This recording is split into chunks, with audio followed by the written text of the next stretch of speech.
अस्सलामु अलैकुम वरहमतुल्लाहि वबरकातुहू। सबक नंबर 18 इजहार।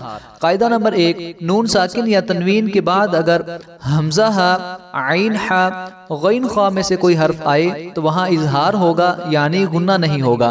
इन 6 हरूफ को हरूफ हल्की कहते हैं। हदायत नंबर 1, नून साकिन को अदा करके फौरन बाद वाले हर्फ को अदा करें। दरमियान में देर ना लगे वरना इख्फा हो जाएगा, और इतनी जल्दी भी ना करें कि हर्फ सही अदा ना हो। हदायत नंबर 2, आइन और हा को अदा करते वक्त बाज लोग गला घूंट लेते हैं। ऐसा नहीं करना चाहिए, बल्कि इन्हें निहायत नरमी से अदा करना चाहिए। हदायत नंबर 3, बाज लोग इजहार करते वक्त नून की आवाज़ नाक में ले जाते हैं। ऐसा करना गलत है। नून साकिन के बाद फौरन ही दूसरा हर्फ अदा करें।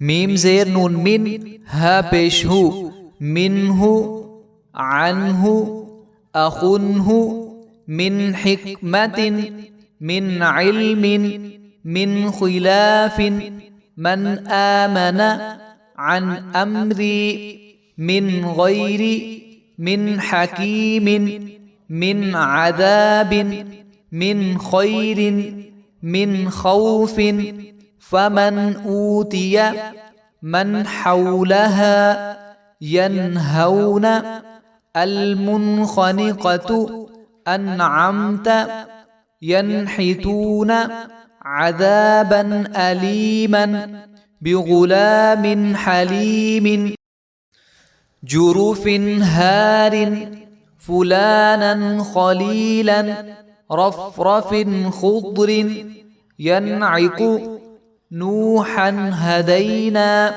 अलीमुन खबीरुन, अलीमन हकीमन, अजूजुन अक़ीमुन, फसयुनग़िदून।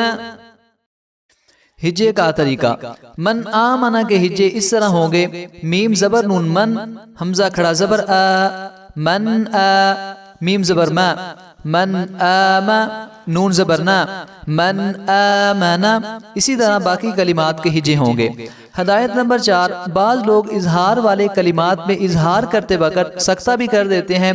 इससे एहतराज किया जाए। जैसे अन अमता नहीं, बल्कि अन्अमता, यन्इक़ु वगैरह। इनमें सिर्फ इजहार हो, सख्ता ना हो। ये था हमारा आज का सबक। तो मिलते हैं इंशाअल्लाह अगले सबक में। अस्सलामु अलैकुम वरहमतुल्लाहि वबरकातुहू।